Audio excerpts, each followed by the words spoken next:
Before you were going to walk on at Nebraska, like what were your options and kind of what were you going to do before you got the call? Yeah, before Nebraska, I was considering taking a path with rugby. I had started rugby my sophomore year, really to stay conditioned for football, fix up some tackling techniques. Before I got that call, I was going to go to West Point, play rugby, and under Coach Sherman, possibly play football in the off season if it would worked out. You rugby punt? I don't rugby punt. I don't know if I can boot it like I could a couple years ago, but maybe I'll talk to Coach Eckler about that. What was it like for you to hear like the stuff that they made public here, the video that Nebraska put out? I'm sure there was more to it than that on the field, but for you to hear the praise that Coach Rule had for you within the team, like when he's talking to the team and saying, I can't even have this guy out there with the twos. What's that like for you? Yeah, out on the field, Coach Rule, he was. It was really nice to hear those kind words in front of the whole team. That meant a lot for me to hear that from my coach. We have a great relationship, and so for him to say that in front of me, in front of the team, really meant a lot. And it showed how much he trusted me, and I just appreciate those kind words. What did your close family, friends, what was their reaction to hearing news that you got? Right after practice, I called my mom and my dad. My dad was working, so I couldn't get him right on the phone. But my mom picked up the phone, and she was on FaceTime, and I told her about the news, and I was really excited about it. And then she started crying right away, and I was trying not to be emotional. I wanted to stay strong for her, but between her and I, this was something I was really shooting for. I was really striving for. Years ago, when I was walking on here, and I was not gonna go to West Point, which is free school, I told my mom that I appreciate her and that she was going to let me have this opportunity to continue to play football, which I love, and that I was going to get a scholarship so she wouldn't have to pay for my school. And that's, I think, why it became so emotional, because it was just me grinding and calling her and checking up on her and telling her the news of how I'm doing, and then finally the best call was that day, and I got to tell her that I got it, and it was done. Coach Rule mentioned you weren't on the roster or the fall camp roster at the start last year. What were you thinking at that point, and what kept you going? Did you still think I'm close to breaking through here? Yeah, that beginning of this fall, it was a mix up where I was in the 105. I was on in fall camp, but I had a head injury one day, and I got kicked out. And there was a mix up between who was going to be taken out of the 105, because another teammate also got hurt that day. And so they mixed up me being kicked out of the 105. And 24 hours later, they figured it out, and I was back in it. And at that moment where I was taken out, it felt heartbreaking. I was definitely really scared about my future with the team not being in the 105. And but Troy Vincent was there with me when he told me the news about it was just a mix-up and I was still back in it. And he was really supportive and helpful, and it was just a little scare, but I was back in it the next day. How much of a role model is guys like Luke Reimer and John Bullock been for you in terms of being linebackers who are roughly your size that excelled at Nebraska? Yeah. John Bullock was somebody that I looked up to since day one.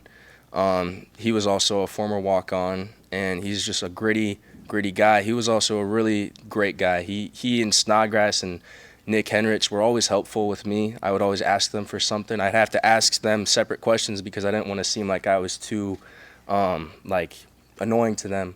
But John, for 2 years, was always a mentor to me, and I always looked up to him and watched his style of play, try to pick up things that he did well. And like you said, we're similar sizes, so I tried to excel at what he was good at and learn from him as much as I could. Made such a jump in the last 3 months? I think my preparation, I meet with Dr. Stout quite often, and we just talk about mentally attacking everything, and we use these trigger words between us of what's next, obviously is a team one, and then send me from the book of Isaiah chapter 6. It's for me to realize that I'm capable of doing this, and I'm meant to be here for a reason, so send me. I can do anything through God, and that's just kind of how I view things, and I prepare myself mentally before each practice, and I try to remember that this is a blessing, and it's a blessing to be out here. So What prompted you to make that dramatic switch from going instead of West Point and rugby to Nebraska and football? I've played football all my life. My two older brothers played rugby. One played for the Eagles, and so I kind of wanted to do my own thing. And yeah, I loved the opportunity Nebraska had. They have great facilities here and great fan base.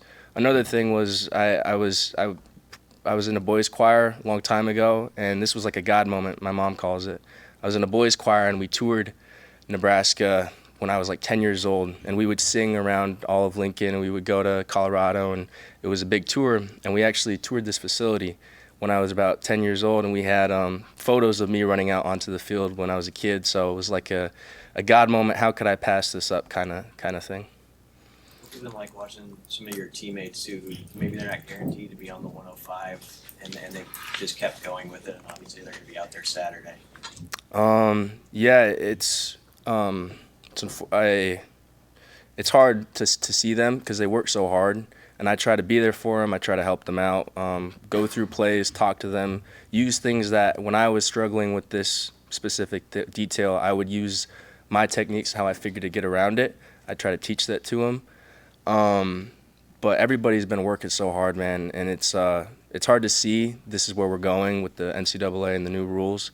I just do my best to try to help as many as I can, and hopefully every single walk-on non-105 member can play really well during this upcoming game and make themselves get a spot. So, What do you think of Butlers' defense, the way he calls defense? it's very aggressive. I like the fact that he blitzes me, and I've been able to utilize those opportunities to blitz to get better. I love how hands-on he is with the defense too. He's always, in our learning periods, he's always there to teach us things for any scenario. So if we have any scenario, it's always covered with Butler. It's very similar to what we did last year, but obviously he's got his little tweaks to it, and I'm excited to see how it goes this upcoming season. Feels like he puts a lot of emphasis on playing the ball the right way, like Mm-hmm. you know, hand placement and Mm-hmm. hand fighting and all those things when the ball's right there. How has he kind of tweaked that at all? We have specific drills to reach for the ball when we're rushing the passer. So every time you see our arms go up as we're running by the quarterback, we're emphasizing small details like that. Where when we come free, we're gonna rush, break up the quarterback's arm, and make a forced fumble. Those little details that he taught us, I can't wait to see come season to work out. When did you maybe start to feel like you started to belong on the practice field? Like, did that take a little while to accomplish there? I belonged right away. I knew what I was capable of. I knew what I could do.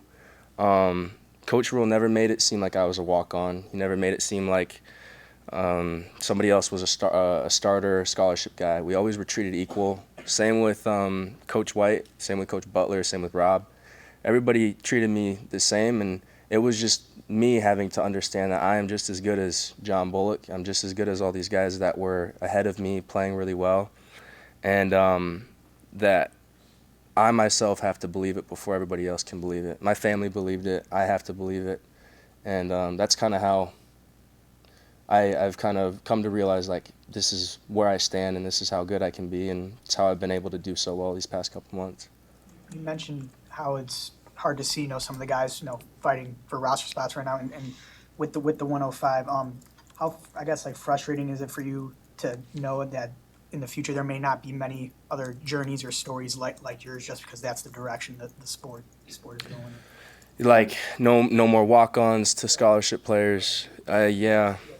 Obviously, Yeah. in the future, how frustrating is that for you, just because you've been It is frustrating because there are a lot of guys who work hard and can be can create a story like I've created, John created, and it's unfortunate that football won't become that anymore with these new rules.